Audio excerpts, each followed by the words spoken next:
Vamos a ver el tema de préstamos. Un préstamo es una operación compuesta en la que el banco adquiere el papel acreedor al entregar una cantidad a su cliente. Una cantidad que denotaremos C sub 0. Ahora lo veremos. Dicha cantidad se devuelve mediante una serie de pagos, utilizando para ello la ley de capitalización compuesta. Generalmente vamos a utilizar el tanto nominal para la contratación. Y ahora vamos a ver cada uno de estos elementos que forman el préstamo, cómo los vamos a denotar. Pues bien, la cantidad prestada, como ya he dicho, se denota por C sub 0, es el nominal del préstamo. Vamos a denotar por I el tipo de interés correspondiente a la periodicidad de pagos del préstamo, es el que vamos a utilizar para todas las operaciones. Y cada uno de los pagos que se van a denotar como A sub S se denomina término del préstamo. Estos siempre van a tener que satisfacer la equivalencia financiera, es decir, la suma financiera de cada uno de estos términos amortizativos también se denominan A sub 1 más A sub 2 más A sub 3, que recordamos por temas anteriores que no podemos sumar aritméticamente, sino que se suman financieramente y se escribiría de este modo. Pues la suma de todos estos términos, que es lo que yo pago, tiene que coincidir con lo que me han prestado. Luego aparte tendremos tema de comisiones, etcétera, pero a priori estos son los importes que deben coincidir. Bien, en cualquier instante S de un préstamo vamos a denominar capital vivo o capital pendiente y lo denotamos por C sub S a la cuantía que tendríamos que pagar para cancelar el préstamo, justo después de haber pagado el término correspondiente a ese periodo, es decir, A sub S. Bien, ¿y eso cómo lo calculamos? Pues lo calculamos, por ejemplo, hay varias formas de hacerlo, pero la más fácil quizás de comprender sería esta: sumar todo lo que me queda por pagar. Es decir, en el momento S yo ya he pagado incluido A sub S, por tanto me queda por pagar A sub S más 1, A sub S más 2, así hasta el último término que sería A sub N. Pues la suma financiera, siempre que sumemos términos amortizativos, veremos que luego hay otros conceptos que sí podemos sumar aritméticamente, pero los términos, que es lo que sale de mi bolsillo cada periodo, esos tienen que sumarse financieramente. Por tanto, lo que me queda por pagar en un momento S será la suma de A sub S más 1, A sub S más 2 y así hasta el último término. Bien, análogamente, el capital amortizado en un instante S lo vamos a denotar como M sub S y será la parte de la deuda inicial que ya hemos satisfecho, lo que ya he pagado, que puedo calcularlo, por ejemplo, como C sub 0 menos C sub S, lo que debía menos lo que ya he pagado. Bien, vamos a ver gráficamente los elementos de un préstamo. En un momento S, suponemos que debo una cantidad C sub S.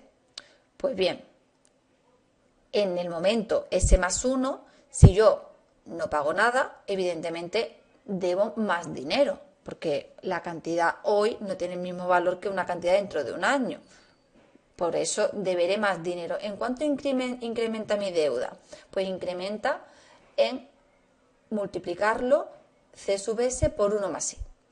Ese incremento vamos a llamarlo la cuota de interés.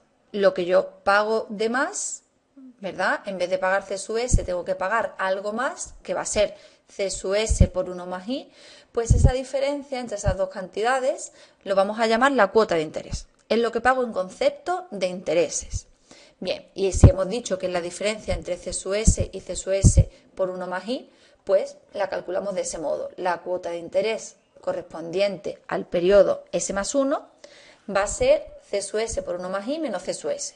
Si realizamos las operaciones oportunas, me quedaría C sub S menos C sub S por I menos C sub S, por tanto C sub S por I. Es decir, la cuota de interés en un periodo dado siempre va a ser igual a el capital pendiente del periodo anterior por I, por el tipo de interés. Esa es una fórmula muy importante. Luego la remarcamos aquí porque la vamos a utilizar muchísimo.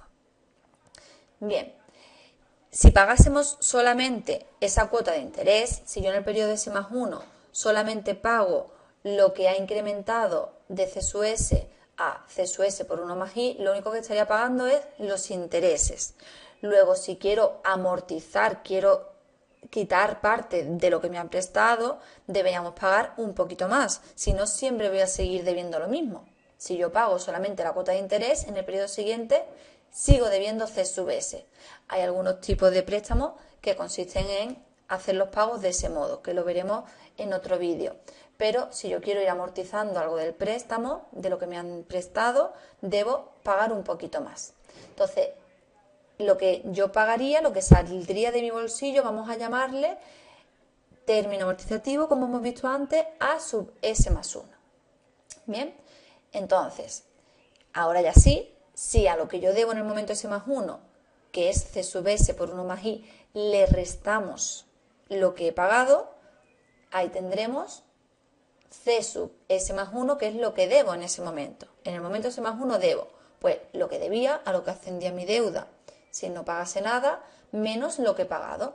Pues bien, si he pagado un poquito más que la cuota de interés, como vemos que es el caso, pues deberé menos que en el periodo anterior. C sub S más 1 será más pequeño que C sub S.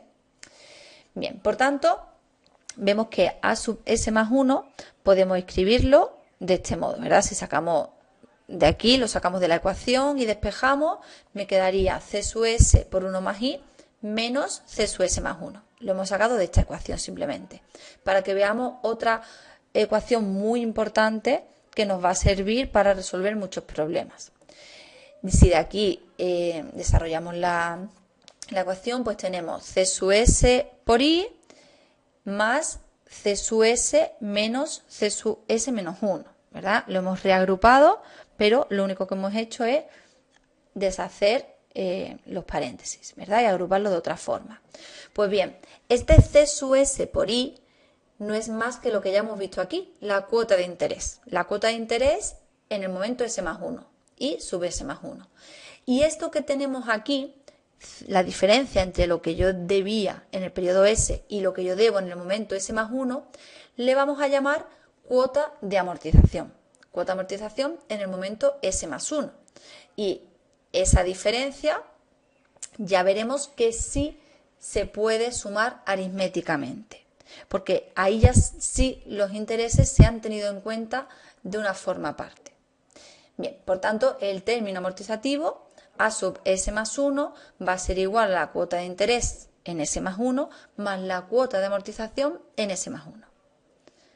Esta, en modo general, pues A sub S igual a I sub S más A sub S. Esta también va a ser muy importante recordarla porque la vamos a utilizar muchísimo.